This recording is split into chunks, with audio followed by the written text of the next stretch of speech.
126, que é um salmo de restauração, que fala do testemunho dado entre as nações, e dizia que grandes coisas o Senhor tem feito por eles.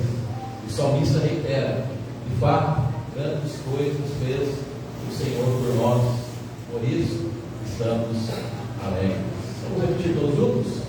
Grandes coisas o Senhor fez por nós, por isso estamos alegres. Amém.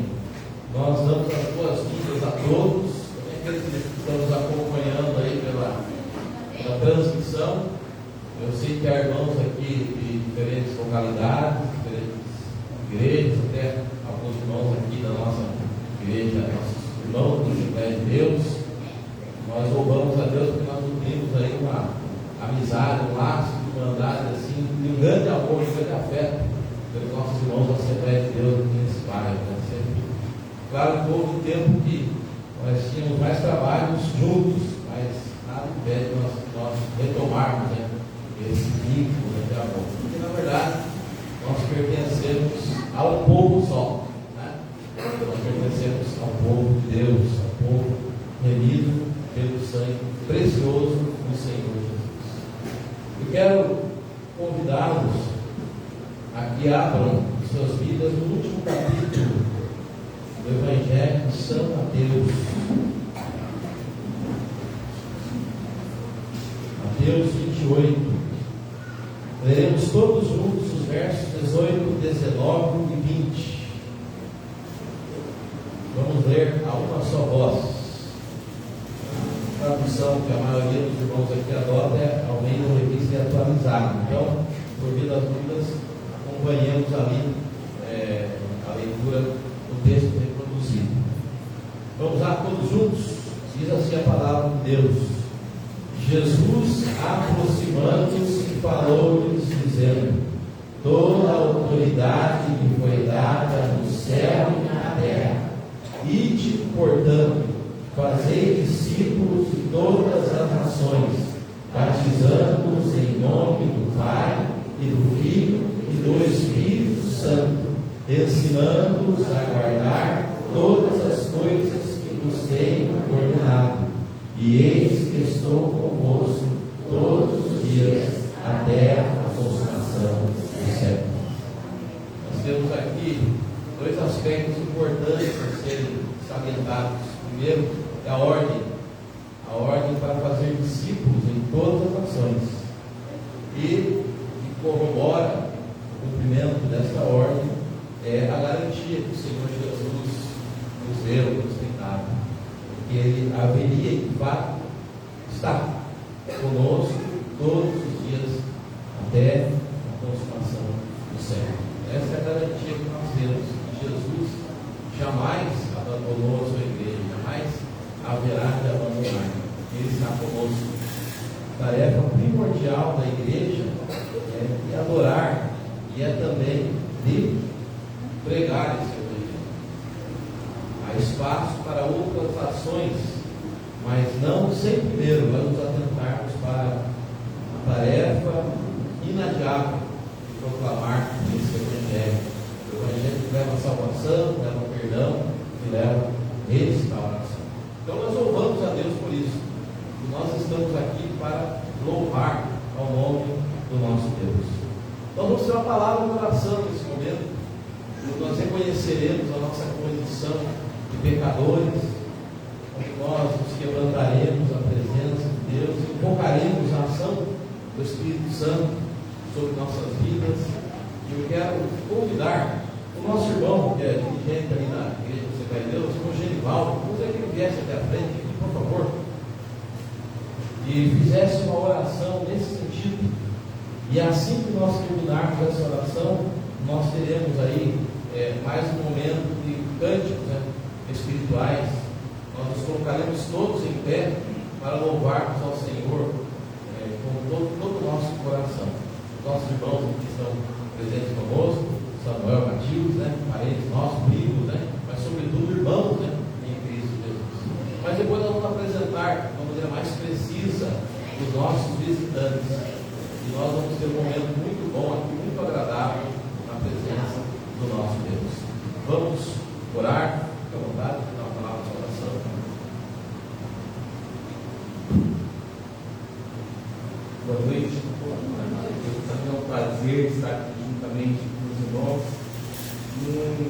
uma data festiva, né? 45 anos está completando aqui a igreja da Piúva, aqui no bairro da Piúva. E eu estava escrevendo, eu falei, se eu tiver uma oportunidade, vou preparar algo. Aí eu escrevi dessa maneira, assim, ó, hoje agradecemos e celebramos mais um ano dessa igreja presbiteriana do bairro da Piúva. Hoje é dia de darmos a mão e olharmos para o céu e agradecer a Deus por mais um ano abençoado dessa igreja. Hoje nós estamos unidos em oração e em coração para celebrar essa querida igreja que acolhe há tanto tempo, há 45 anos, com a certeza que é um lugar sagrado. Tenho certeza que este ano será de paz e de bem. Parabéns por esse passo abençoado e para todas as pessoas que fazem e fizeram parte dessa história da igreja da Piúva. O salmista fala bem assim, ó, batam palmas, vocês todos, ó povos, aclamem a Deus. Então, vocês estão de parabéns, porque há 45 anos, eu, como nosso irmão falou, estou ali na Assembleia de Deus há 2 anos e 6 meses, tentando fazer um trabalho, levar a palavra do Senhor, para que nós possamos, como ele mesmo falou, estarmos unidos com um propósito só, que é levar o ídolo do Senhor. Amém? Vamos orar ao Senhor então?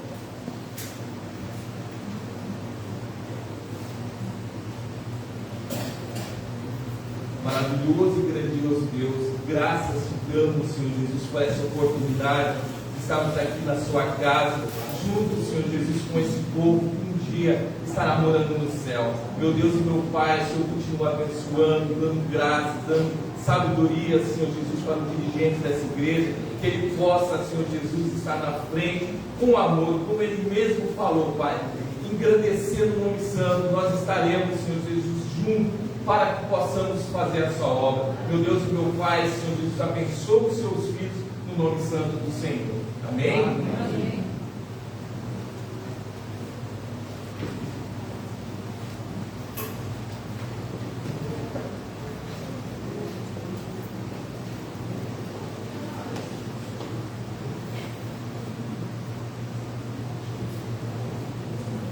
É um privilégio para nós participar desse momento tão especial aqui com essa igreja.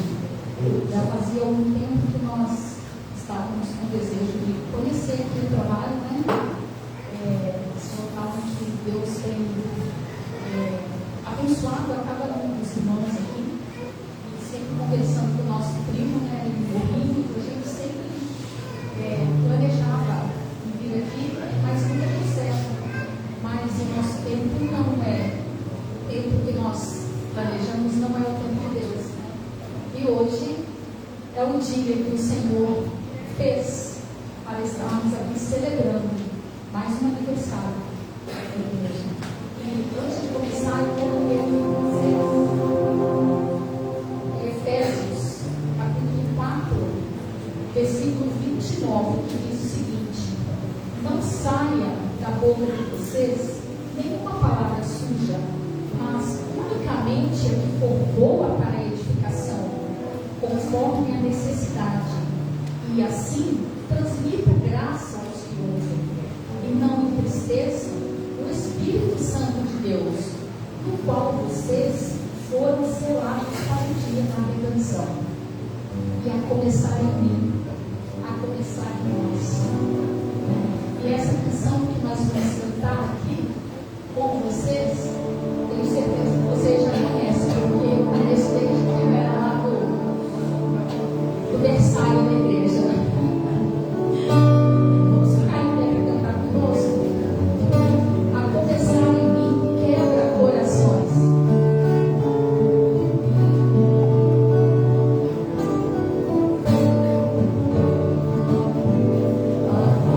Começar em mim,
amor que existe em mim. Isaías 49:16 diz o seguinte: eis que nas palmas das minhas mãos eu tenho vocês gravados. Esse versículo mexe muito comigo, porque o que Deus viu em mim para me escolher? Só a graça dele mesmo. Então vocês não me deixem sozinhos nesse coro, tá bom?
sejam dados ao nosso Deus esta noite, para todo sempre. Quero convidar as crianças, né? As crianças que vão trabalhar mesmo, venham aqui à frente, vamos orar, pedir a bênção do Senhor para esse trabalho, para tão importante. A propósito, nós pedimos as orações dos irmãos para esse trabalho, essas crianças aqui, que Deus tem abençoado, né?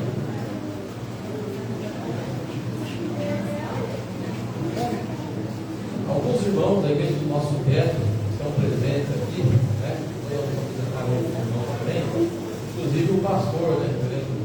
Marco Antônio está nos alegrando com a sua presença. O pastor Marco Antônio já esteve aqui pregando a oportunidade de conversar com a igreja, né?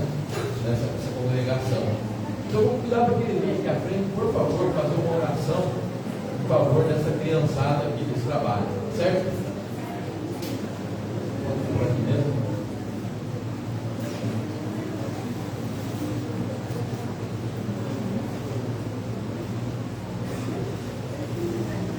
Vamos orar. Senhor nosso Deus, nosso Pai, nós te pedimos em nome de Jesus, que o Senhor abençoe, ó Pai, essas crianças, que eles possam crescer nos teus caminhos e que nunca venham se desviar desse caminho, ó Pai.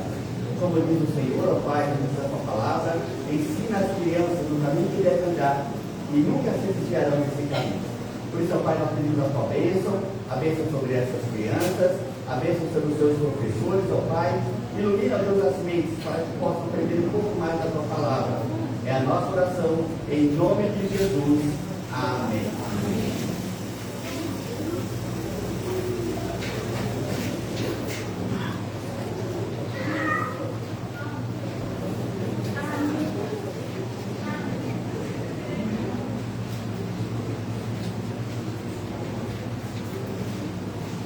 Com a saída das crianças, agora nós temos lugares aqui. Por favor, aqueles que estão aí fora, podem tomar assento aqui dentro, né? Podem vir aqui, temos lugares vagos. Né? Podem vir. Isso. Aqui na frente, ali.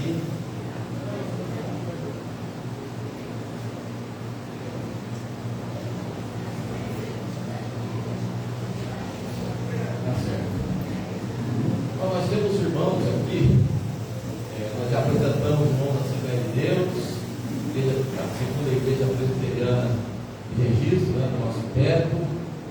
Temos da igreja católica aqui também, alguns, né, Deus abençoe, prazer.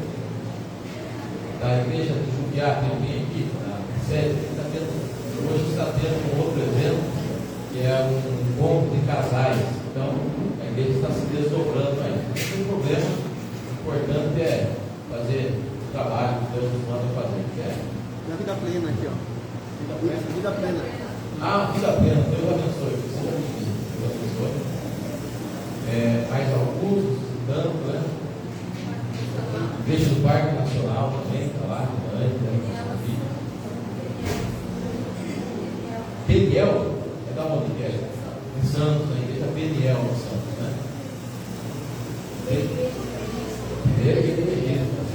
Deus abençoe Maiara, né? Deus abençoe. Ali de Iracatu, né? Iracatu, Deus abençoe. E outros irmãos que estão visitando também. Mandar um Deus abençoe por atacada. Seja Deus gracioso para conosco e nos abençoe. Faça resplandecer sobre nós o rosto, para que se conheça na terra o seu caminho e em todas as nações a tua salvação. Louvem-te os povos, ó Deus, louvem-te os povos todos, alegrem-se e exultem as gentes, pois julgas os povos com equidade e guias na terra as nações. Louvem-te os povos, ó Deus, louvem-te os povos todos. A terra deu o seu fruto, e Deus, nosso Deus, nos abençoe. Abençoe-nos, Deus, e todos os confins da terra o temerão. Seja Deus gracioso para conosco, nos abençoe. O salmista invoca a bênção do Senhor para ele e para aquelas pessoas que estavam ao seu lado. Mas o salmo termina dizendo assim: abençoe-nos Deus, e todos os confins da terra temerão. Esta é a função, a razão de existir da igreja nessa terra. Não só nós, mas que todos os confins da terra possam ser atingidos por essa boa nova de salvação. Você tem a bênção de Deus, né? Tem um hino muito bonito do nosso cenário, diz assim, né? Ó, quanta paz em Jesus encontrei, Cristo para mim, mas não é só para mim, né? É para outros. Né? Nós queremos que outras pessoas sejam alcançadas por esta graça. Comemorar não é só entre nós, a comemoração caseira, mas a comemoração é também um despertamento com relação àquilo que nós temos que fazer e quem sabe temos deixado a desejar, no momento de reconsiderar muitas coisas nossas, né? E a partir desse despertamento lançarmos mão daquilo que o Senhor requer de nós. Então, nesse momento, nos preparando para o momento da palavra, nós vamos nos colocar de pé e vamos louvar a Deus com o hino número 42. É um hino de adoração, um hino de louvor, um hino que diz assim: a Deus, Deus, glória. Vamos louvar o Senhor.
observação, por isso que ele está aqui presente conosco também, né?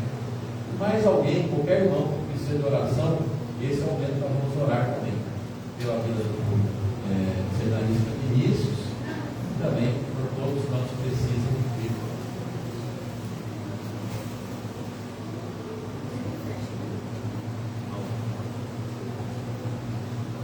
Lá no livro de Sete Barros, faleceu uma irmã chamada Maura, né? Então vamos orar pela família também, para que Deus conforte o coração. Certo? Também orar pela família Florindo, né? Porque o seu Eugênio Florindo faleceu hoje também, conhecido aí da gente também. Vamos orar. Ó Deus soberano, aqui está o teu servo, a tua presença. E aqui estão os irmãos que precisam de oração. A família Florindo e também a família da irmã Maura, que o Senhor já o conduziu à tua presença, que o Senhor passe o bálsamo de consolação nessas famílias, mas que também que as desperte naquilo que precisa ser despertado, como todos nós precisamos. E agora, Deus, a vida do nosso irmão Manuel, que está aqui no hospital, visita-o, ó Deus, trazendo graça, trazendo uma solução favorável àquele problema, ó Deus. E muitos quantos estão precisando de uma oração, se viu o teu socorro, manifesta a tua graça. Agora entregamos a vida do teu servo Vinícius, que o Senhor o capacite como tem feito, que ele seja um vaso de fácil manipulação das suas mãos, que ele seja usado tremendamente por ti, Deus. Abre os corações e envia a tua palavra que vá ao encontro daquilo que precisamos ouvir, que ele fale do poder que vem de ti, teu santo e bom Espírito, em nome do Senhor Jesus. Amém.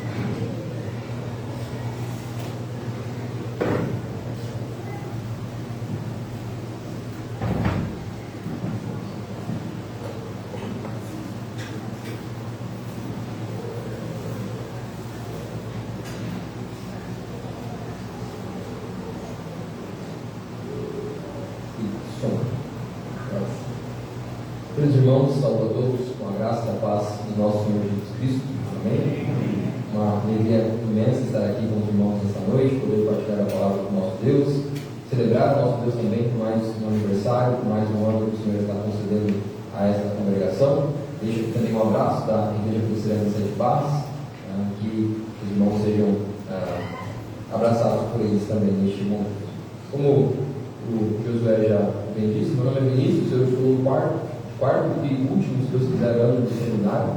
Então, estou em São Paulo e estou no trabalho da congregação de Sete Barros há 2 anos e meio, mais ou menos, e o plano é retornar após terminar o seminário, né?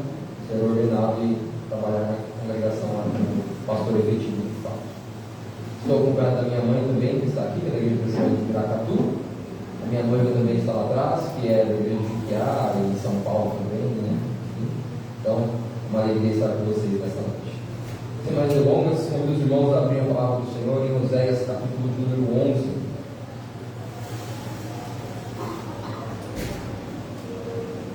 Oséias, capítulo número 11, nós veremos do versículo 1 ao versículo de número 11.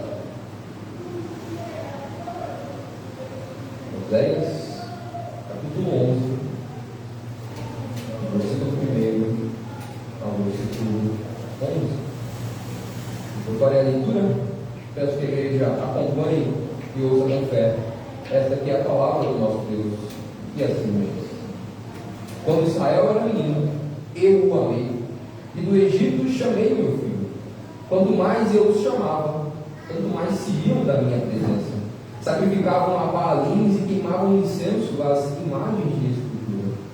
Todavia, eu ensinei a andar a Efraim. Tomei-os nos meus braços, mas não atinaram que eu os curava. Atraí-os com cordas humanas, com laços de amor. Fui para eles como quem alivia o jugo de sobre as suas queixadas e me inclinei para dar-lhes de comer. Não voltarão para a terra do Egito, mas o Assírio será o seu rei, porque recusam converter-se. A espada cairá sobre as suas cidades e consumirá os seus ferrolhos e as devorará por causa dos seus caprichos. Porque o meu povo é inclinado a desviar-se de mim. Se é concitado a dirigir-se acima, ninguém o faz. Como te deixaria, ó Efraim? Como te entregaria ao Israel? Como te faria como Adimá? Como fazer-te um Zeboim? Meu coração está comovido dentro de mim. As minhas compaixões a uma se acendem. Não executarei o furor da minha ira. Não tornarei para destruir a Efraim, porque eu sou Deus e não homem, o santo no meio de ti. Não voltarei em mim. Andarão após o Senhor, este bramará como leão, e bramando, os filhos tremendo, virão do ocidente. Tremendo virão como passarinhos, os do Egito, e como pombas, os da terra da Assíria, e os farei habitar em suas próprias casas, diz o Senhor. Até aqui, queridos, a leitura da palavra do nosso Deus. Vamos ter mais um momento de oração, pedindo que o Senhor fale conosco. Santo e eterno Deus, nosso amado e bendito Pai, em Tua presença nós estamos, Senhor, como Teu povo reunido aqui, para render-te todo o louvor, toda a honra e toda a glória, Pai, porque somente Tu és digno de todo o louvor e de toda a glória. Nós sabemos, ó Deus, que sim, o Senhor está aqui, o Senhor ouve as nossas orações, o Senhor ouve os nossos louvores, mas cremos também que o Senhor fala conosco por intermédio da Tua palavra. O modo que o Senhor quis se revelar a nós, Pai, por esta palavra que é santa, que é bendita, que é inerrante, que fala ao nosso coração, que penetra o nosso coração ao ponto de adentrar mais profundo do nosso ser e alcançar aonde precisa de transformação, Pai. E nós pedimos que neste momento o Senhor fale ao nosso coração, que a Tua palavra seja ministrada pelo Teu Santo Espírito, Pai. Nós não tenhamos neste momento os pensamentos voltados às nossas preocupações, aos nossos desejos, aquilo que nós temos por fazer ainda, mas que o nosso coração esteja voltado unicamente para ouvir a Tua voz, Pai. E que a Tua palavra venha cair em solo fértil para nos fortalecer, para nos amparar, para nos consolar, para nos transformar, para trazer arrependimento ao nosso coração, para vir de encontro às nossas necessidades. Assim nós oramos, em nome santo de Jesus, Teu Filho amado. Amém. Eu não queria morar aqui. Eu queria ir embora. Você não manda mais em mim. A vida é minha. Se eu pudesse, eu nem estaria mais debaixo da sua autoridade. Eu não gosto de você. Tais frases muitas vezes são ditas por filhos, pessoas que nós tanto amamos. Você que é pai pode já ter ouvido palavras assim saindo da boca dos seus filhos. Em um momento de conflito, em que você brigou, que você repreendeu, e então o seu filho, numa ação de rebeldia, disse: você não manda mais em mim, a vida é minha. Ou até mesmo você, quando era filho, ou enquanto você ainda é filho, pode falar coisas assim, ou até mesmo pensar coisas assim, quando o seu pai, a sua mãe, aquele que tem autoridade sobre você, dá uma ordem que você não gosta. Mas você que é pai sabe muito bem como é. Porque mesmo que o filho fale coisas pesadas e duras, você continua amando. Mesmo que o filho não te obedeça, mesmo que ele se rebele, mesmo que ele saia de casa muitas vezes irado, você continua cuidando dele. Porque assim é o amor do pai. Não há nada que o filho faça que o pai não continue amando, não continue consolando, não continue dando do seu melhor para cuidar e para amparar. E se assim acontece com os pais terrenos, quanto mais com o nosso Deus. E sim, irmãos, nós somos esses. E pode ser que não façamos de fato literalmente olhar para Deus e dizer assim: você não manda mais em mim. Mas em alguns momentos da caminhada, nós vivemos exatamente dessa maneira. Como se Deus não fosse a autoridade maior sobre nós, se não fosse Deus que guiasse os nossos passos. Mas mesmo assim, Ele continua a nos amar. Mesmo assim, Ele continua a cuidar de nós. Mesmo assim, Ele continua a nos abençoar dia após dia. Se essa igreja está comemorando hoje 45 anos de aniversário, é porque o amor de Deus tem sido derramado sobre este lugar. E o livro de Oséias vem nos ensinar exatamente sobre este amor. Por isso, diante das nossas vidas corridas, da nossa tribulação, das nossas angústias, é preciso lembrar que Deus nos ama. Por isso, o sermão dessa noite tem como seguinte tema: reconheça o amor paternal de Deus. Deus te ama porque Ele é o seu Pai, e Ele te ama em todos os momentos. Nós veremos isso através de 3 lições. Eu já vou mencionar a primeira, mas primeiro é importante nós entendermos o que está acontecendo aqui no livro de Oséias. Por que Oséias escreve este livro? Se você nem se lembra, o povo do Senhor era constituído por 12 tribos. Mas depois que Salomão morre, o seu filho assume o trono, e há uma grande dificuldade ali, porque o seu filho, Roboão, pesa a mão sobre o povo, muito mais do que o pai de Salomão já o fazia. e então há uma divisão do povo do Senhor. 10 tribos vão para a região do norte, 2 tribos vão para a região do sul, então há divisão dentro do povo do Senhor. E Oséias então é chamado para falar para este povo chamado o Reino do Norte. Essas 10 tribos então constituídas, que são chamados ainda pelo povo do Senhor, que quando você estuda, você vê que é a região de Israel na qual Samaria é a capital. E o que está acontecendo neste momento? O povo do Senhor não estava mais buscando Deus como seu único Senhor. Deus não era o único Deus para este povo agora. Eles estavam adorando, como nós vamos ver no texto, a Baalim, ou seja, a Baal, e eles faziam também bezerros para adorar. Ou seja, Deus estava sendo deixado de lado. E Oséias então é chamado para ser boca do Senhor, para chamar a atenção do povo. E o livro de Oséias é muito interessante porque ele funciona em uma espécie de ciclos. Do capítulo 1 ao capítulo 3 você tem o primeiro ciclo, em que Deus vai fazer ameaças, Deus vai dizer que haverá julgamento, mas no final há uma promessa de esperança, em que Deus vai restaurar o seu povo. Isso acontece também do capítulo 4 até o capítulo 11 e do capítulo 12 até o capítulo de número 14. Deus diz que vai derramar juízo por conta da dureza do coração do povo, mas no final ele diz que haverá esperança para o povo, porque ele ama o seu povo, porque ele há de cuidar do seu povo. E no capítulo 11, então, nós temos esse encerramento da segunda sessão do livro, em que Deus vai trazer um discurso de esperança. Por mais que sim, Deus fosse pesar a mão sobre o povo por conta do pecado, há esperança para eles, porque Deus não há de abandoná-los. Deus voltará para eles. E notem, Oséias é um autor muito interessante, porque se você bem se lembra, Oséias foi aquele que se casou com uma meretriz. E por que isso aconteceu? Por que nos capítulos iniciais nós vamos ver essa história? Oséias casando-se com Gomer, que é essa prostituta então. Porque Deus queria mostrar através desse relacionamento de um profeta com uma meretriz, como estava acontecendo entre Deus e o seu povo. O seu povo estava se constituindo com outros deuses. E agora, no capítulo 11, nós não temos mais a imagem do casal entre Oséias e entre Gomer, mas nós temos uma outra imagem, a imagem de Deus como pai e de Israel como filho. Só que não um filho obediente, um filho rebelde. Mas como vamos ver, como eu disse, o tema do sermão é mostrar que mesmo na rebeldia deste povo, Deus continua amando aos seus. E em primeiro lugar, nós devemos reconhecer o amor paternal de Deus em nossa vida, em nos chamar. Nós veremos essa verdade do versículo 1 ao versículo de número 4. E o texto inicia dizendo assim: quando Israel era menino, eu o amei, e do Egito chamei o meu filho. Notem que o texto vai utilizar duas expressões aqui para mostrar como Deus está se referindo a Israel. Primeiro, como menino, e depois, como filho. Mas essa informação não é a primeira vez que aparece na Bíblia. Em Êxodo, capítulo de número 4, quando Deus manda Moisés ir até a Faraó, tirar o povo da escravidão, Moisés apresenta-se para o Faraó e diz assim: assim diz o Senhor, Israel é o meu filho, meu primogênito.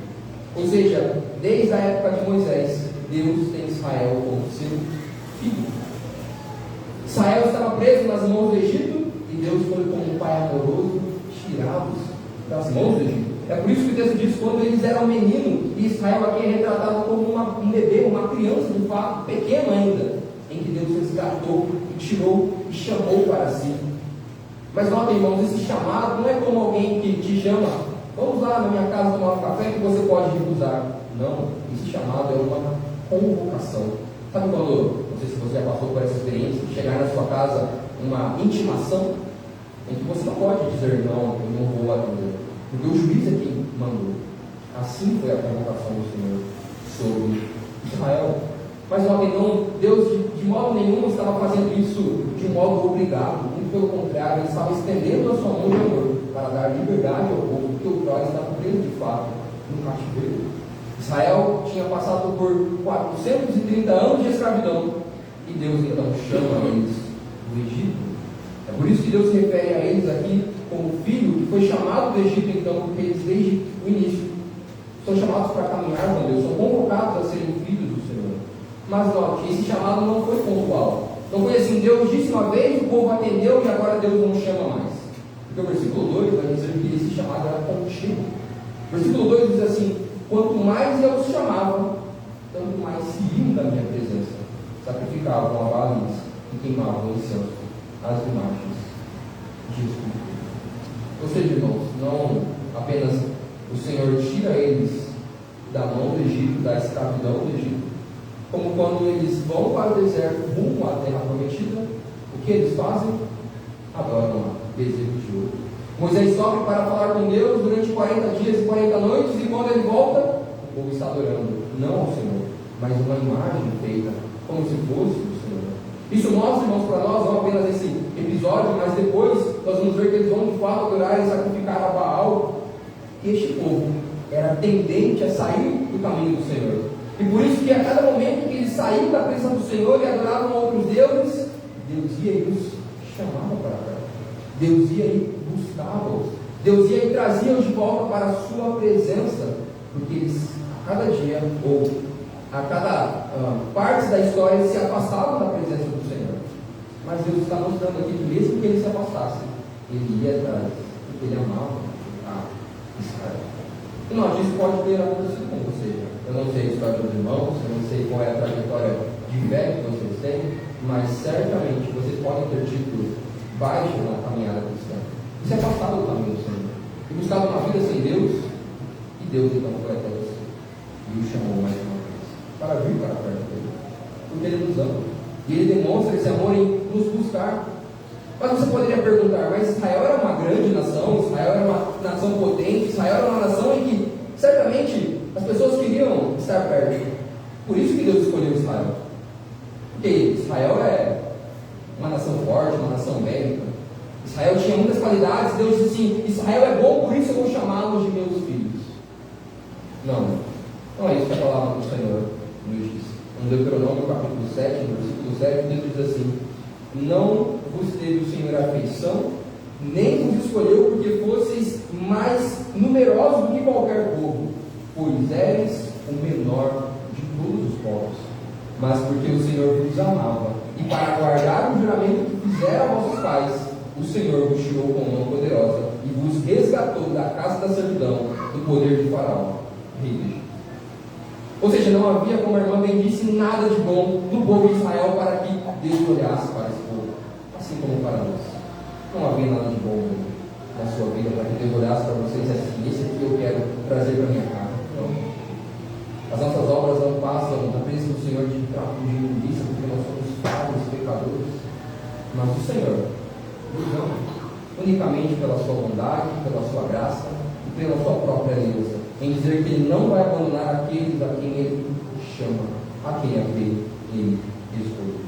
O versículo 3 nos mostra em que Deus então não apenas chamou o seu povo, mas Ele ensinou-os a andar.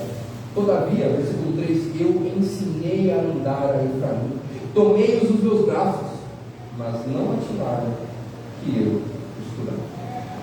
Deus diz aqui então que ensinou este povo a andar. E notem, a ideia de ensinar aqui, irmãos, é possivelmente porque na trajetória do deserto, Deus foi conduzindo o caminho. E não somente isso, Deus deu a sua lei, Deus deu o código da aliança. Deus disse: ande por este caminho, faça essas coisas, é disso que eu me agrado. Deus mostrou, assim como um pai que ensina ao seu filho que está crescendo: ó, isso pode, isso não pode, caminho por aqui, este caminho é perigoso. Assim também Deus fez com o seu povo, como disse, porque Ele os amava. Como diz o texto que Deus tomou em seus braços, é possivelmente a ideia de que Deus protegia o seu povo. E se você bem se lembrar, Deus não somente os ensinou, como na trajetória do deserto, Deus deu maná, Deus deu codornizes, Deus trouxe coluna de fogo, Deus deu nuvem para cobrir. Deus cuidou desse povo em todo momento. A roupa não desgastou, as sandálias dos pés não se romperam, porque Deus cuidou, tomou os seus braços, Ele supriu todas as suas necessidades. E não somente aqui, se você olhar na continuidade da história, quando eles chegam na terra prometida, eles vencem as batalhas, porque Deus estava cuidando deles. Mas eles não atinaram, eles não percebiam, eles não davam crédito, eles não glorificavam ao Senhor por aquilo que Deus fazia. E Deus continuava chamando. O versículo número 4 vai dizer que o Senhor os atraía com cordas humanas, com laços de amor. E aqui, por um breve momento, a linguagem muda. De vez de estar falando sobre a relação de um pai com o filho, agora está falando de um senhor e do seu animal. E notem, muitas vezes para nós pode soar estranho. Como assim? Deus vai comparar com um animal? Mas isso era muito comum na época, eles utilizarem uma linguagem, uma ilustração do relacionamento do Senhor com animais para exemplificar como é o nosso relacionamento com Deus. Então, por isso que fala sobre cordas, a ideia de você amarrar, de você jogar cordas. Só que não era uma corda que prendia como uma obrigação de puxar com força e machucar, muito pelo contrário, porque o texto diz que eram laços de amor. Deus, com o seu grande amor, nos chamava.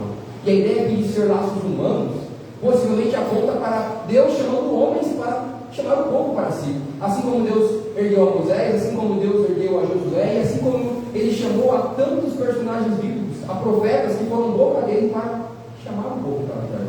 Ou seja, Deus sim utilizou de homens para amar este povo, para conduzir este povo, para chamá-los para perto.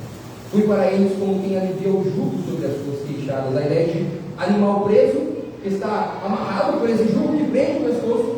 E então Deus tira este jugo agora. E lembre-se, eles estavam de fato presos. Havia um jugo sobre o povo de Israel, porque eles estavam como escravos do Egito.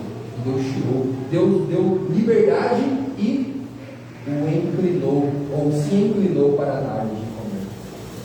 Como já citei, Deus deu alimento para eles. Deus se inclinou para alimentar este povo. Assim como você, pai, se inclina para alimentar o seu pequenino, assim Deus também fez com o povo. Mas o que marca para nós aqui, irmãos, é que mesmo que Deus demonstrasse tanto de amor, o povo não ouvia, o povo não percebia, o povo não voltava a ser. Por isso, Ele continuava a chamar cada vez mais o seu povo. E a pergunta que eu te faço é, meu irmão, você está percebendo esse amor presente na sua vida? Você está vivendo de fato para a glória do Senhor? Você está caminhando debaixo desse cuidado do nosso Pai? Ou você tem sido um filho rebelde, quer sair da presença do Pai, quer fazer aquilo que não agrada ao Senhor? Mas sabe qual é a boa notícia? Se você é filho, Ele vai te buscar. Mesmo que você tente se rebelar, Ele vai atrás de você. Ele vai te buscar. Ele te dá novas chances, porque Ele te ama. Romanos, seu capítulo 11, diz que o Espírito do Senhor testifica com o nosso Espírito que somos filhos de Deus. Ou seja, de fato, nós somos filhos do Senhor. E sendo filhos do Senhor, nós precisamos lembrar que nós temos um Pai que nos ama, que nos chama para caminhar debaixo da sua presença. Assim, congregação presbiteriana da Bíblia, Deus chama mais uma vez a continuar na caminhada. Deus chama para continuar entendendo que Ele está no controle de todas as coisas. Mas Ele não é um Deus distante, é um Deus que ama o seu povo e que demonstra esse amor em tantos momentos, em conceder mais um ano, em abençoar a nossa vida, em nos dar força, em nos dar mãos para caminhar. Este é o amor do nosso Deus, que é presente e que é constante. Só que é interessante, irmãos, porque como Oséias é um livro profético, ele está não somente falando de coisas passadas, mas também de coisas futuras. E Mateus é muito interessante, porque Mateus cita esse texto falando a respeito do nosso Senhor Jesus Cristo. Em Mateus, no seu capítulo de número 2, Mateus diz o seguinte para nós. Se você bem se lembra, o contexto rápido é: Herodes quer matar o Senhor Jesus Cristo, e então ele manda matar todas as crianças, e então José, Maria e o Senhor Jesus fogem para o Egito. E o texto vai dizer assim: dispondo-se ele, tomou de noite o menino, falando de José, e sua mãe partiu para o Egito, e lá ficou até a morte de Herodes, para que se cumprisse o que fora dito pelo Senhor por intermédio do profeta: do Egito chamei o meu filho. Só que se você prestar bem atenção, e a Sociedade Bíblica do Brasil nos ajuda a colocar um título em cima do versículo 13, diz que eles estavam fugindo para o Egito. O retorno é apenas no versículo de número 19, mas a referência do texto é: do Egito chamei o meu filho. Pode soar que Mateus tenha citado na hora errada, porque Deus não está chamando. Neste momento, Deus está enviando o Senhor Jesus Cristo para o Egito. E aqui, irmãos, eu queria tomar o seguinte pensamento com vocês, que alguns estudiosos têm: que a ideia de Mateus não é simplesmente citar o versículo 1 do capítulo 11 de Oséias. A ideia de Mateus é citar que toda a situação que estava acontecendo com Jesus é toda a profecia do capítulo 11. E a ideia de citar o versículo 1 é como se fosse um título. Então lembre-se da profecia: do Egito chamei o meu filho. Mas lembre-se dos 11 versículos, Nós vamos então acompanhar toda a pregação e vou mostrar isso para vocês, como Oséias, o capítulo 11, versículo 11, está correspondendo a tudo que acontece nos dias do Senhor Jesus. Então sim, o Senhor Jesus também foi para o Egito, mas note que de maneira contrária. O Egito para o povo de Israel é a escravidão, para o Senhor Jesus Cristo foi livramento, porque no Egito ele não morreu nas mãos de Herodes. E por que isso é importante para nós, irmãos? Ter que mostrar que Jesus foi para o Egito lá na frente e ele foi poupado, porque na demonstração multiforme do amor de Deus, ele nos dá o alimento, ele nos dá a veste, o trabalho, a família, a saúde, ele nos dá algo mais, ele nos dá a salvação, e a salvação vem por intermédio de uma pessoa. Ou seja, quando Jesus Cristo é poupado ali naquele momento, é porque havia um plano maior, havia o plano da cruz do Calvário. E sim, essa é a maior demonstração do amor de Deus para nós. Cristo Jesus morto na cruz do Calvário por você. Sim, por você. Ele morreu para que você tivesse salvação, para que você fosse chamado, para que você se tornasse filho. Por isso você tem que se derramar na presença do Senhor. Por isso que todos os dias você precisa reconhecer o quão grande é este amor do nosso Deus, porque Ele entregou o seu Filho para que você tivesse salvação. Por isso, em primeiro lugar, reconheça o amor de Deus, o amor paternal, porque Ele de fato é o nosso Pai, porque Ele nos chama, mesmo que não haja nada de bom nisso.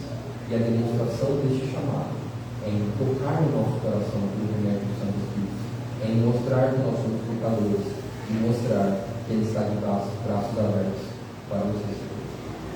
Mas o texto continua, e a segunda lição que nós aprendemos é que nós precisamos reconhecer o amor de Deus também em nos disciplinar. Se em primeiro lugar Ele nos chama, em segundo lugar Ele nos disciplina. E pode soar estranho para você nesse momento, porque nós não gostamos de ser disciplinados, nem pelos nossos pais, nem por qualquer tipo de autoridade, nem pelo Senhor. Mas sim, você vai ver que a disciplina também é demonstração de amor em que Deus faz para nós. O versículo 5 então inicia, nós veremos essa lição, a segunda lição é nos disciplinar do versículo 5 ao versículo 7, em dizer: não voltarão para a terra do Egito. E aqui nós temos um pequeno problema. Sabe por quê? Porque se você olhar no versículo de número 3, do capítulo 9, o texto vai dizer assim: na terra do Senhor não permanecerão, mas Efraim, preste atenção, tornará ao Egito, e na Síria comerá coisa imunda. No capítulo 8, versículo 13 de Oséias, o texto diz assim: amam o sacrifício, por isso sacrificam, pois gostam de carne e a comem, mas o Senhor não os aceita. Agora se lembrará da sua iniquidade e lhes castigará o pecado. Eles voltarão para o Egito. E o capítulo 11, versículo 5 diz que eles não voltaram para o Egito. E agora? Eles vão voltar para o Egito ou eles não vão voltar para o Egito? Aqui nós temos certamente uma dificuldade, possivelmente por conta da tradução, mas o ponto que eu quero mostrar para vocês é que, de fato, eles não voltaram para o Egito, de maneira literal. Eles não retornaram para o Egito. Mas o que significava retornar ao Egito? Qual era o símbolo que, quando eles falavam de Egito, eles lembravam? Da escravidão, do cativeiro, de um povo oprimido lá em Israel. Então a ideia aqui é, de fato, eles não vão voltar para o Egito de modo literal, mas eles vão voltar sim para um cativeiro. Eles vão voltar sim para uma prisão em que um povo estará controlando a eles. Por quê? Eles estão vivendo fora dos caminhos do Senhor. Isso nos mostra, irmãos, que mesmo que Deus nos ame, Ele não tapa os seus olhos para os nossos pecados. Ele não nos trata como aqueles filhos que são mimados em dizer: não, meu filho, eu vou te dar tudo mesmo que você faça o que quiser. Não. Deus vê a nossa falha, Deus corrige as nossas falhas. É por isso que Deus vai dizer que eles não voltariam para o Egito, mas eles seriam sim conduzidos agora pelo Assírio. O texto diz: mas o Assírio será o seu rei, porque recusam converter-se. Porque este povo não voltava os olhos para o Senhor. Deus vai pesar a mão sobre eles. Sim, agora eles vão passar pelo exílio dos assírios, e eles vão sofrer na mão deste povo. E o versículo 6 nos explica como isso acontecerá. O versículo 6 vai dizer: a espada cairá sobre as suas cidades. Sim, irmãos, para nós isso pode soar um pouco pesado, mas note, pesado mesmo é afrontar o Deus Santo, Santo, Santo. O simples fato de você respirar nessa noite é a demonstração da graça e da misericórdia do Senhor, porque Deus poderia muito bem nos tirar da sua presença por conta das nossas falhas. Mas Ele não o faz. Mas quando Ele quer demonstrar o seu juízo e a sua mão pesada, Ele pode fazer do jeito que Ele quiser, porque Ele é Deus. Quem somos nós, criaturas, para questionarmos os meios que Deus faz? Ele é quem dá a vida, Ele é quem tira. E sim, o povo do Senhor pagou o preço, porque a espada caiu sobre ele. Ou seja, Deus deu e permitiu que os assírios ganhassem força e fossem até Israel, fossem até Samaria e consumissem aquela cidade. A ideia da espada cair aqui é uma espécie de uma espada giratória que faria de fato uma destruição completa daquele lugar. Ele iria consumir os seus terrores, iria devorá-los. A ideia é que aqui a Síria iria comer a Israel por causa dos seus caprichos. Mas não, irmãos, essa notícia de que Deus pesa muito por conta da desobediência do povo não é nova. O povo do Senhor não podia virar para Deus e dizer assim, mas o Senhor nunca tinha falado que nós não poderíamos servir a outros deuses. Porque a palavra do Senhor lá atrás, lá em Levítico, no capítulo de número 26, o Senhor já havia alertado o Senhor.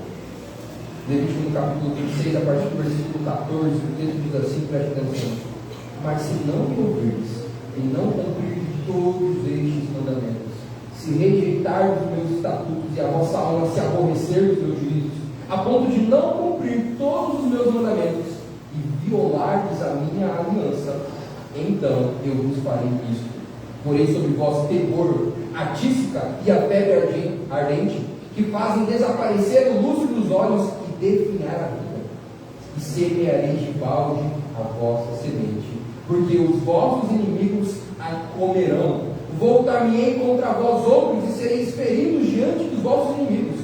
Os que vos aborrecerem, assenhorar-se-ão de vós, e fugireis sem Deus. Deus já havia informado de povo que se eles caminhassem na direção da desobediência, a mão pesada do Senhor cairia. E isso de fato aconteceu. Se você depois ler capítulo 17 de 2 Reis, você vai ver que a Síria toma conta de fato daquela região, e o povo então de fato é dividido ali. Alguns ainda conseguem fugir de fato, mas toda a região do norte é consumida pelos assírios, porque Deus pesou a sua mão e a profecia foi cumprida. De fato, a Síria tomou aquele lugar, porque o povo era inclinado a desviar-se do Senhor. É isso que o versículo 7 nos diz: porque o meu povo é inclinado a desviar-se de mim. Se é concitado a dirigir-se acima, ninguém faz. O que Deus está mostrando aqui, mesmo que Ele ame, que Ele demonstre o seu cuidado, Ele demonstre o seu amor, este povo se rebela contra Ele. E isso é muito interessante, irmão, porque, como eu disse, essa relação de pai e filho é muito presente para nós entendermos esse texto, porque é exatamente assim que acontece. Mesmo que o filho desobedeça, mesmo que o filho se rebele, o Senhor, ou melhor, o pai continua a amar, continua a cuidar. E parece que quanto mais muitas vezes o pai ama e demonstra esse cuidado, mais o filho ama, mais o filho se rebela. Sabe por quê? Porque ele lembra: bom, meu pai é misericordioso, então mesmo que eu continue pecando aqui, eu sempre posso voltar para casa do meu pai. E nós abusamos desse privilégio. E muitas vezes nós abusamos e cremos que somos filhos do Senhor. Eu sou predestinado, meu nome está no livro da vida, então eu posso fazer o que eu quiser. Se você acha que ter a convicção da salvação, ter a convicção de que você foi eleito, te dá permissão para pecar, você não entendeu o que de fato é o Evangelho. Porque a palavra do Senhor vai dizer: e agora, nós que somos salvos pela graça e pela fé, vamos nos abundar no pecado? De modo nenhum. De modo nenhum. Porque nós somos chamados para viver agora uma nova vida. Somos novas criaturas. Devemos viver um novo caminho. Isso não quer dizer, irmãos, que nós vamos tropeçar, mas muitas vezes nós que somos filhos de Deus, não apenas tropeçamos, como gostamos de nos lamentar no pecado, gostamos e queremos ficar ali. E Deus está dizendo: se você fizer isso, Ele vai pesar a sua mão sobre você. Mas note aqui, a ideia não é pesar a mão sobre nós, numa ideia de nos apartar da presença de Deus. Deus não vai nos desfazer como filhos. E sim, nós temos que entender aqui dois tipos de juízo que Deus executa, dois tipos de ação para o pecado. Contra aqueles que não são filhos dele, de fato, Ele vai puni-los, e eles vão ser apartados da presença eterna da graça do Senhor. Mas aqueles que são filhos, isso não acontece. Aqueles que são filhos são disciplinados. Não sei se você já passou por essa difícil experiência de ser disciplinado na igreja. Essa reação, irmão, daquilo que nossa igreja presbiteriana faz, em ter muito cuidado quanto a isso, em disciplinar os seus membros, não é para que os seus membros saiam da igreja e vivam uma vida agora longe da presença do Senhor. Pelo contrário, é para demonstrar o amor, para demonstrar, meu filho, você está caminhando errado. Você agora vai sentir um pouco para se lembrar. Você precisa mudar isso. Você pode estar pensando, irmão, mas eu sou presbiteriano de quinta geração, mas eu dou o dízimo todo mês, mas eu frequento todos os trabalhos, mas eu sou líder, eu toco, eu canto, eu cuido da igreja, eu limpo a igreja, eu faço muito. Então Deus não vai pesar a mão sobre mim, porque eu estou fazendo muito por Ele. Então eu posso colocar aqui um pouquinho que Deus vai fazer. É mesmo? Se fosse assim, Deus não tinha privado Moisés de entrar naquela prometida. Porque Moisés, aquilo que a Bíblia diz que não houve profeta como ele, que tenha visto e feito grandes coisas, quando desobedeceu ao Senhor, recebeu uma punição e não desfrutou da terra prometida. Lembre-se de Davi, homem segundo o coração de Deus, que quando pecou, e o texto do Salmo 32 diz que enquanto ele não confessava o seu pecado, a mão do Senhor pesava sobre ele, o seu vigor se tornou uma sequidão de estilo. Davi não tinha ânimo para fazer as coisas porque Deus o pressionava com a sua mão por conta dos seus pecados não confessados. E se você bem se lembra, o filho que ele tem combate certo morre depois, porque a mão do Senhor Deus. Isso nos mostra algo muito grave, irmãos, porque sim, Deus pode tirar algo de nós se nós continuarmos pecando com Ele. Deus pode tirar o seu trabalho, Deus pode tirar a sua saúde, Deus pode tirar até pessoas que você. Não estou dizendo que Ele faz, não estou dizendo que todas as vezes que isso acontece é punição de Deus contra os nossos pecados. Mas pode haver situações que, se nós formos constantemente desobedientes, Deus pode pesar a sua mão. Para nós olharmos para Ele. Assim como um pai que disciplina o seu filho para que o seu filho aprenda, Deus faz isso. Como eu disse, irmãos, se aqui o texto de Isaías, a espada caiu sobre o seu povo, lá em Mateus 2 também a espada caiu. Porque se você bem se lembra, as crianças com menos de 2 anos morreram nas mãos de Deus. A espada caiu lá também. E de certa forma Mateus entendia isso. Ele está mostrando que a profecia de Isaías também se cumpriu lá, porque lá também Deus demonstrou a sua ira. E nota, irmãos, aqui o ponto é demonstrar que sim, Jesus foi poupado. Sim, Jesus não morreu naquele momento. Mas de uma certa forma, a espada também caiu sobre Jesus. Porque se eu e você não somos consumidos pela ira de Deus, é porque alguém falou isso no nosso pecado. Sim, irmãos, Deus nos disciplina por conta dos nossos pecados, mas Ele não conseguiria, ou melhor dizendo, não era possível alguma disciplina que caísse sobre nós nos dar motivos para sermos salvos. Ou seja, Deus não poderia dizer assim: bom, eu vou disciplinar o Josué, vou tirar algumas coisas dele, porque depois que ele melhorar, então agora eu vou dar a salvação. Não, porque o nosso coração é pecado, pecaminoso. Não tinha como os nossos sacrifícios, as nossas percas serem suficientes para a salvação. Apenas alguém que fosse justo poderia ficar em Deus. Então sim, de uma certa forma a espada cai sobre Jesus na cruz do Calvário. O texto diz que agradou ao Pai morrendo para que a salvação fosse dada. Se você está aqui hoje celebrando este amor de Deus, celebrando mais um ano da igreja, é porque Deus esmagou o filho na cruz do Calvário por nós. Isso quer dizer, irmãos, que Ele é Pai, que Ele cuida de nós. Quando Ele nos disciplina, é para o nosso bem. Certamente não é fácil, porque Hebreus, no capítulo 12, vai dizer: filho meu, não menospreze a correção que vem do Senhor, nem desmais quando por eles é ser provado, porque o Senhor corrige a quem ama e açoita todo filho a quem recebe. É para a disciplina que perseverais, pois que filho há que o Pai não corrige? Ou seja, quando você é corrigido por Deus, você deve se alegrar, porque você tem que lembrar: Deus me ama, eu sou filho dele, é por isso que Ele me disciplina, porque Ele não quer que eu vá para muito longe, Ele quer me trazer novamente para cá. Porque se você não fosse filho de Deus, sabe o que Ele fazia? O que Ele faria? Ele simplesmente te soltava por aí. E possivelmente você iria viver como aqueles retratados no capítulo número 1 de Romanos, que foram dados às suas próprias paixões, e viviam uma vida dissoluta no pecado, porque não havia mais um paixão, não havia mais um Pai indo atrás. Graças a Ele, porque Ele vai atrás de nós. Graças a Ele, porque Ele nos disciplina quando necessário, porque é a demonstração do amor de Deus. Por isso, se algum momento da caminhada você for disciplinado por Deus, lembre-se, é porque Ele te ama, é porque Ele quer melhor para você, é porque Ele quer que você volte para os caminhos. Mas Deus nos ensina uma última e terceira lição. Se Deus nos ama, nós devemos reconhecer esse amor de Deus, Ele nos chamar, em segundo lugar, Ele nos disciplinar. Lembre-se, depois da disciplina vem a restauração. Por isso nós precisamos reconhecer o amor paternal de Deus em nos restaurar.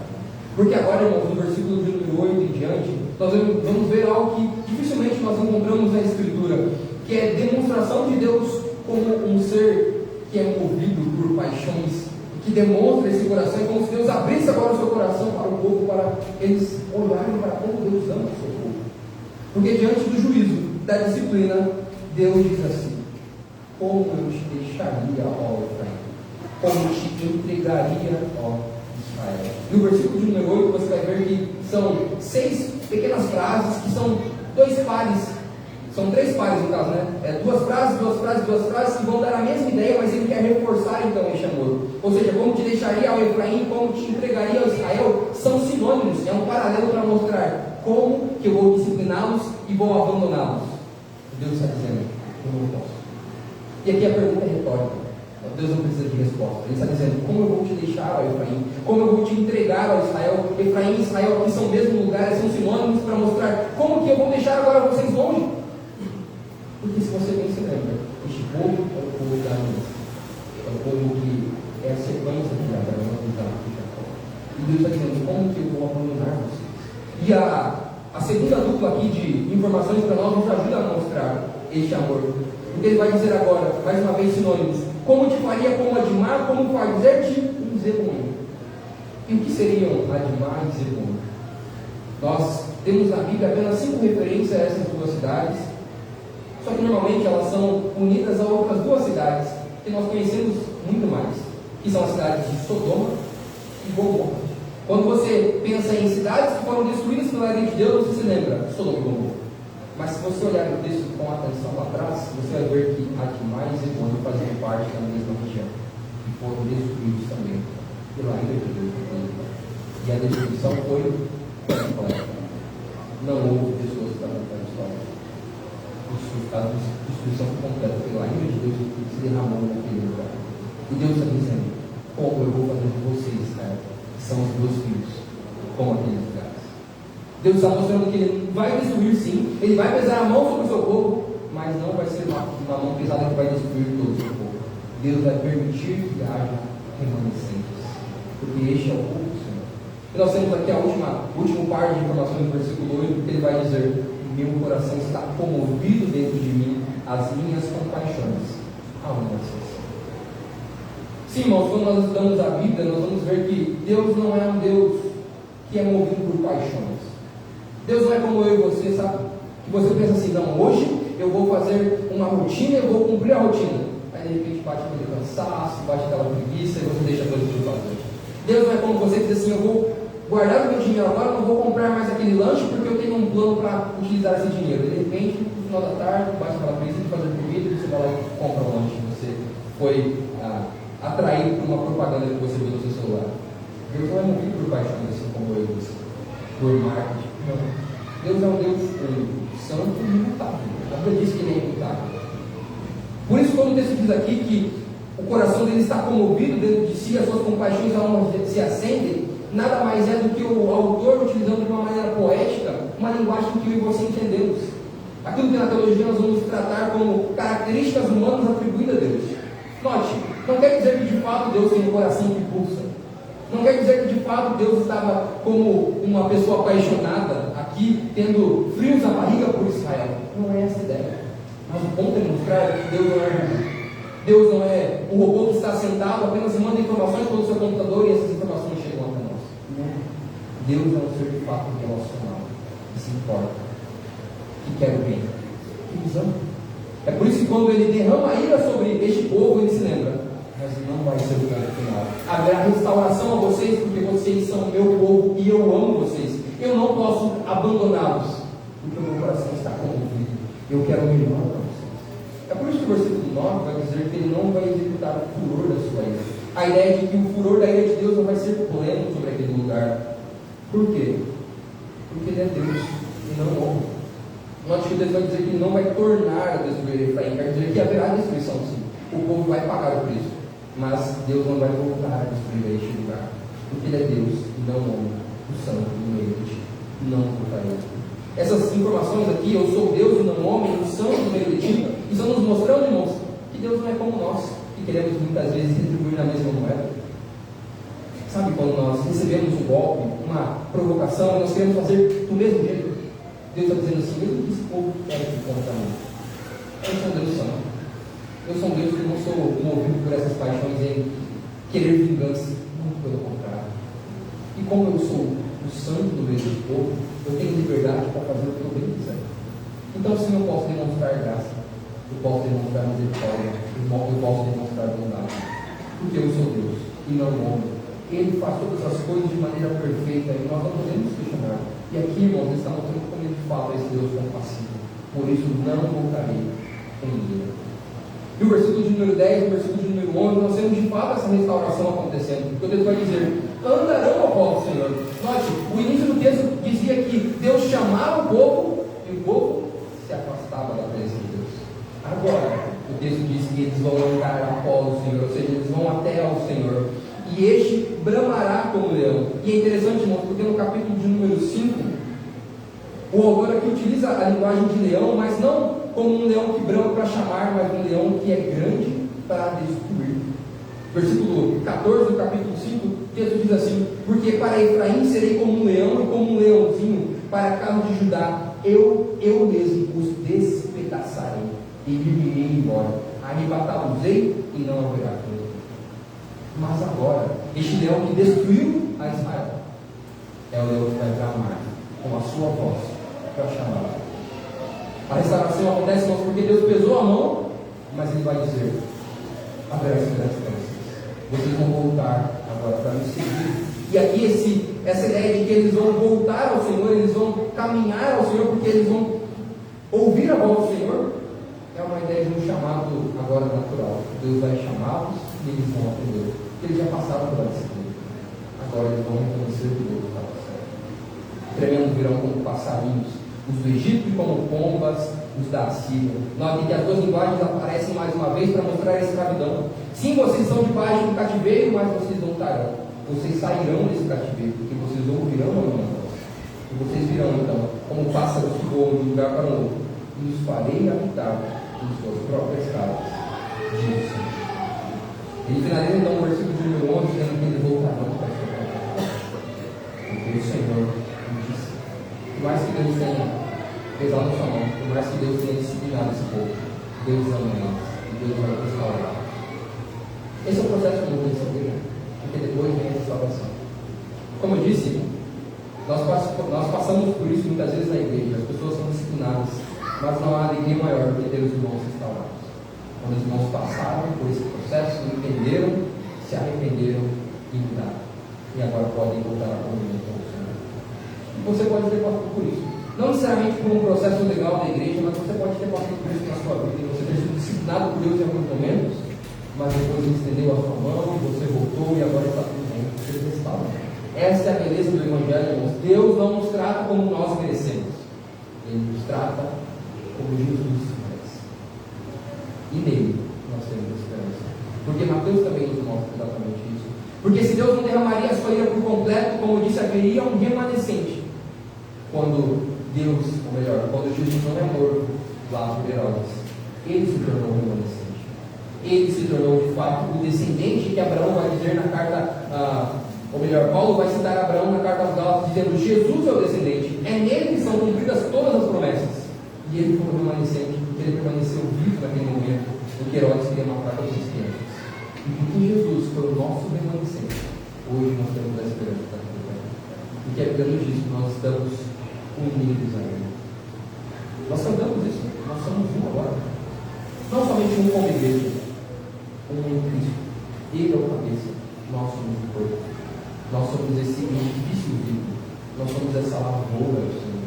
Nós somos essa videira. Nós agora estamos unidos ao Senhor. Por isso que nós somos filhos de nosso Deus. É por isso que não há esse negócio entre denominações. O José mostrou muito bem quando falou do nosso irmão da Assembleia de Deus. E muitas vezes nós utilizamos essa linguagem, né? Nós temos os batistas que são nossos primos e tudo mais. Na família de Deus não existe isso. Somos todos irmãos. Porque Deus é o nosso Pai. E Ele restaura o pecador. Ele restaura a nossa jornada. E porque Cristo Jesus morreu no nosso lugar, sendo o nosso descendente, o remanescente fiel, o único capaz de obedecer plenamente até o final, Ele nos dá então essa bênção. A gente também somos chamados filhos de Deus. Assim, meu irmão, concluindo este sermão, quão grande é este amor de Deus. Quão grande é este amor do nosso Deus que Ele nos traz em tantos momentos. Claro, o texto aqui nos traz 3 lições: em nos chamar, em nos tirar da escravidão do pecado, em nos trazer para a luz, em nos trazer agora para o seu reino, em nos disciplinar, porque quando nós pecamos, Deus nos corrige sim, para que nós atendemos a sua voz, e nos restaura, porque Ele não nos rejeita, Ele não nos tira da sua presença e nos abandona, Ele não nos devolve, como muitas vezes acontece com filhos adotivos, que o pai recebe, adota e acontecem situações e às vezes ele devolve. Deus não faz isso conosco. Deus vai conosco até o final, nos restaura, porque Ele nos ama. Mas certamente você pode ver o amor de Deus em tantos outros momentos, como eu disse, no levantar, no respirar, no comer, em tantos momentos. Porque sim, irmãos, Deus de fato nos ama. E este amor é demonstrado na pessoa do Senhor Jesus. Eu queria finalizar aqui mostrando e comparando essa história de Josué, ou melhor, de Oséias, nos trazendo essa relação de Israel com o filho, com a história do filho pródigo. Porque sim, Israel é o filho pródigo.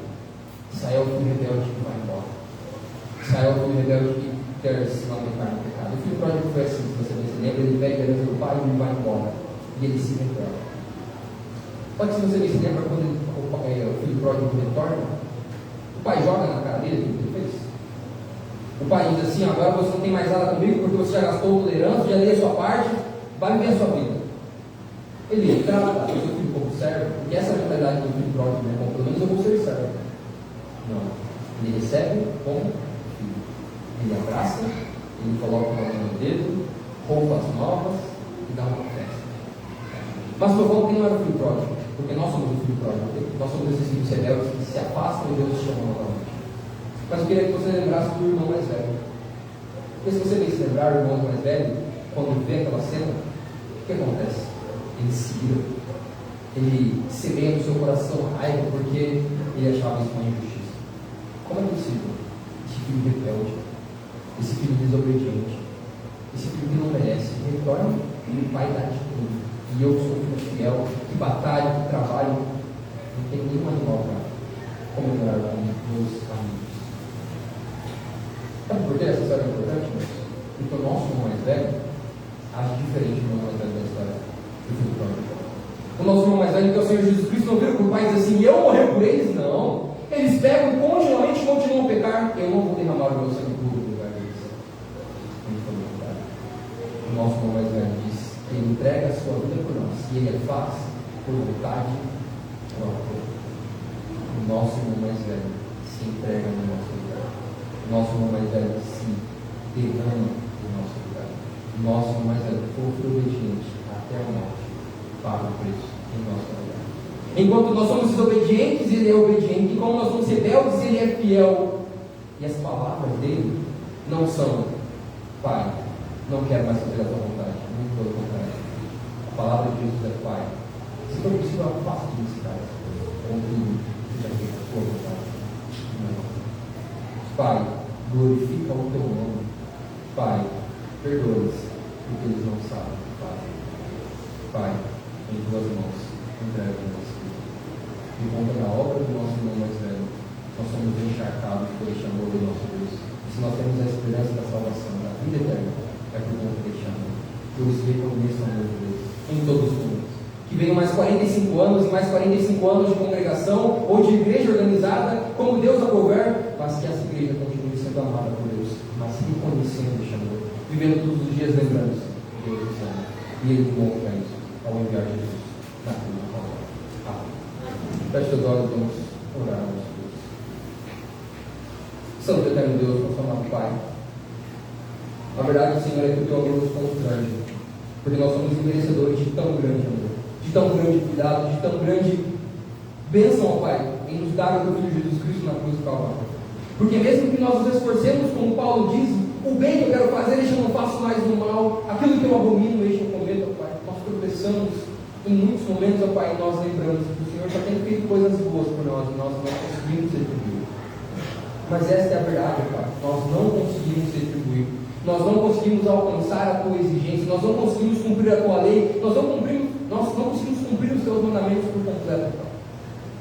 Contudo, o Senhor não derrama a tua ira sobre nós, o Senhor não derrama o seu juízo pleno sobre nós, o Senhor não derrama a sua mão pesada sobre nós de modo que nós não aguentemos, muito pelo contrário. O Senhor faz isso sim, mas em Cristo na cruz do Calvário. O Senhor derrama toda a tua ira em Jesus, para que hoje nós, ao crermos em Cristo, fôssemos justificados pela fé. E o fato de crermos em Cristo, confessarmos como Senhor e Salvador, sem cumprir as obras, não dizendo que nós não precisamos viver em santidade, pelo contrário, mas como a palavra diz, nós somos justificados porque cremos. E nos segura, Pai, que mesmo que na caminhada nós tropecemos, o Senhor não tirará a tua presença de nós. O Senhor não tirará o seu Santo Espírito de nós. Mesmo que nós falhemos, o Senhor continuará a cuidar de nós como filhos amados. Não há nada que pode nos separar do teu amor, como a tua palavra nos diz. Nada, Pai, nada pode nos separar do teu amor. Por isso, Senhor, que o nosso coração se alegre, exulte, jubile em saber que o Senhor nos ama, em saber que o Senhor cuida de nós, em saber que mesmo que passemos por tempos difíceis, nós podemos olhar para os céus e lembrar que o Senhor é conosco, Pai. E se o Senhor é conosco, quem será comparado? Que a tua palavra nos diz que o Senhor é Emmanuel, Deus conosco, Deus presente, que o Senhor estaria conosco todos os dias até a consumação do século. Por que temer? Não há motivo para apenas devemos nos alegrar em saber que o Senhor é presente, que o Senhor nos ama todos os dias. Por isso, que o Senhor derrame mais uma vez o teu amor sobre essa igreja e continue, Pai, a amá-los dia após dia, fortalecendo, amparando, consolando, repreendendo, chamando e restaurando para a honra e glória do Senhor. Assim nós oramos no nome santo de Jesus, o nosso irmão mais velho, o nosso Salvador. Amém. Amém, irmãos. Deus assim nos abençoe.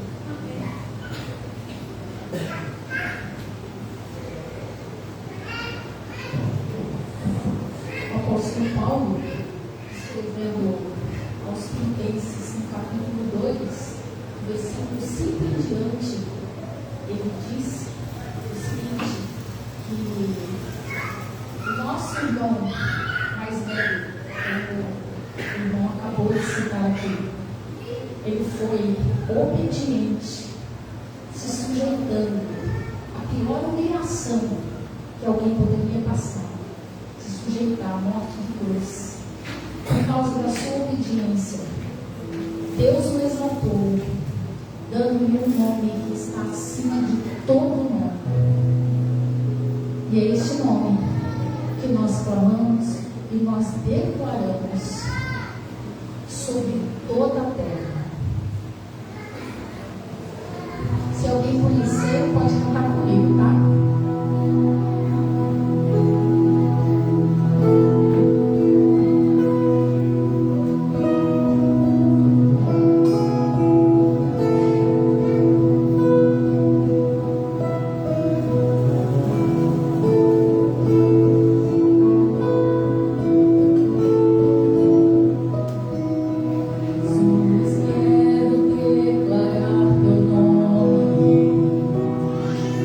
So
irmãos podem se sentar.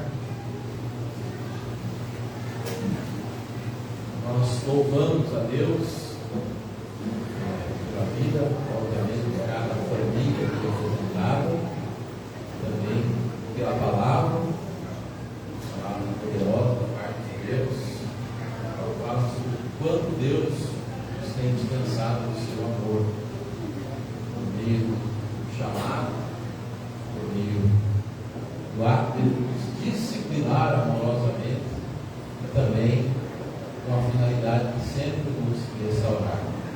Nós louvamos a Deus porque estamos aí servindo a esse que é o Senhor da nossa vida. Esse é o nosso principal alvo, né, de comemorarmos. O fato de sermos amados por Deus. Tendo Jesus amado os seus que estavam no mundo, amou-os até o fim. Nós vamos orar nesse momento. E vou pedir para o nosso irmão Itamar, por favor, faça uma oração, agradecendo a Deus pela palavra. Eu vou pedir para que mais uma vez o pastor Marco Antônio venha aqui à frente, porque assim que o nosso irmão Itamar concluir a oração, ele vai integrar a bênção apostólica. E assim que nós terminarmos esse momento de oração, de bênção apostólica, eu peço que os irmãos fiquem com espírito de oração, e nós teremos um prelúdio aí para refletirmos. Em seguida nós vamos dar os avisos. Vamos chamar para a oração. O pastor estará aqui à frente para invocar a bênção apostólica.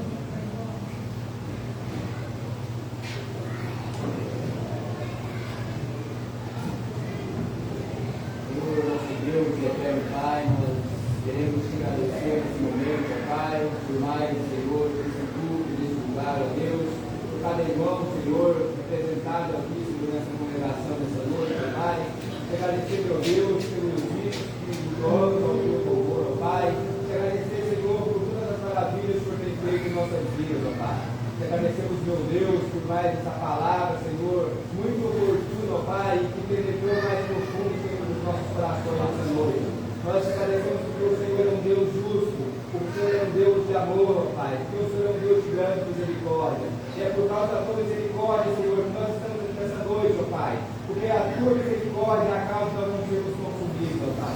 O Senhor é um Deus de promessas, e nós temos experimentado todas as tuas promessas sobre as nossas vidas, ó Pai. Tudo aquilo que o Senhor tem prometido através da tua palavra, Senhor, tem se cumprido na vida do teu povo e na vida da tua igreja, ó Pai. E a promessa que o Senhor tem feito, meu Deus, é que a tua manifestação através, Senhor, da tua palavra, Senhor, foi revelada nessa noite, nesse lugar, ó Pai. O Senhor tem nos respondido, ó Pai, através da tua palavra. O Senhor tem manifestado a tua vontade através da mesma, ó Pai. Nós, meu Deus, em nome de Jesus, temos sido abençoados, Senhor, pela tua santa escritura deste lugar, ó Deus. E que essa palavra, Senhor, venha, meu Deus, não chegar só aos nossos ouvidos, ó Pai, mas que ela possa penetrar mais profundo no nosso coração. Que essa palavra, Senhor, ela venha, Senhor, nos fazer crescer na graça, no conhecimento, na obediência tua, ó Deus. Porque assim, meu Deus, em nome de Jesus, nós entendemos que o Senhor é o único, digno de toda honra, de toda glória e de todo louvor, ó Pai.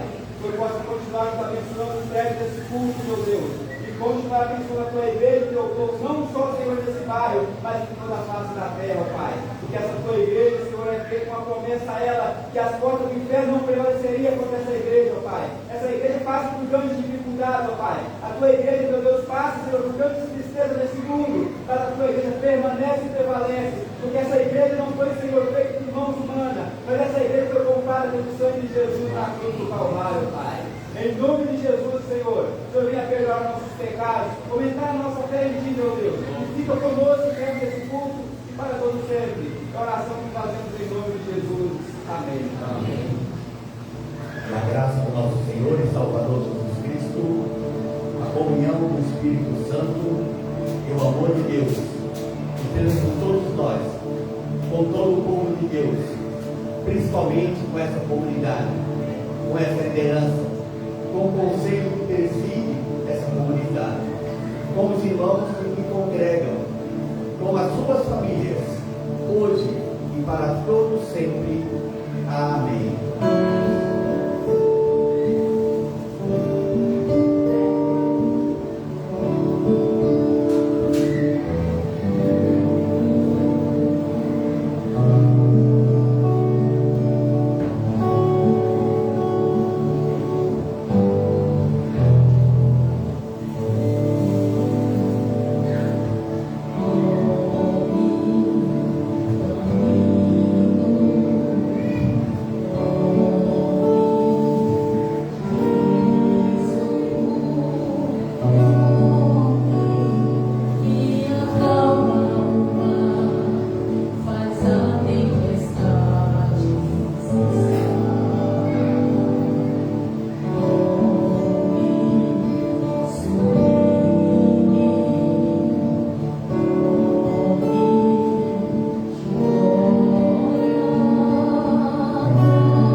45º aniversário. Sabemos, nós teremos o 46º, né? Porque a volta do Senhor Jesus é uma promessa que nos foi dada, nós cremos e o nosso Deus não volta atrás. Mas nós agradecemos mais uma vez de coração a todos, né? Os irmãos aqui, Samuel, Tio, todos que estão aqui. Louvamos a Deus por essa participação importante, por todos que estão aqui representando as suas devidas igrejas, né? Ao Vinícius, nos orar, né? Para que logo ele possa estar ali ordenado para pastorear ali a igreja. Já vem pastoreando, né? Apenas para cumprir todo o procedimento da nossa igreja presbiteriana. Que ele seja mais um componente dos quadros ministros para somar forças, né, com os demais. Pastor Marco Antônio, nós louvamos o irmão e o irmão. E agora, depois desse momento, nós gostaríamos que os irmãos se conduzissem para esse lado aqui esquerdo, o salão ao lado, né? Nós temos ali homens e bebes. Então, é um grande prazer que você participe, não só aqui, mas participe ali também conosco, nos alegrando demais nesse momento. A todos um excelente restante de semana, né? E amanhã estaremos na Escola Bíblica Dominical aqui às 9h30 da manhã. Que o nosso Deus seja louvado.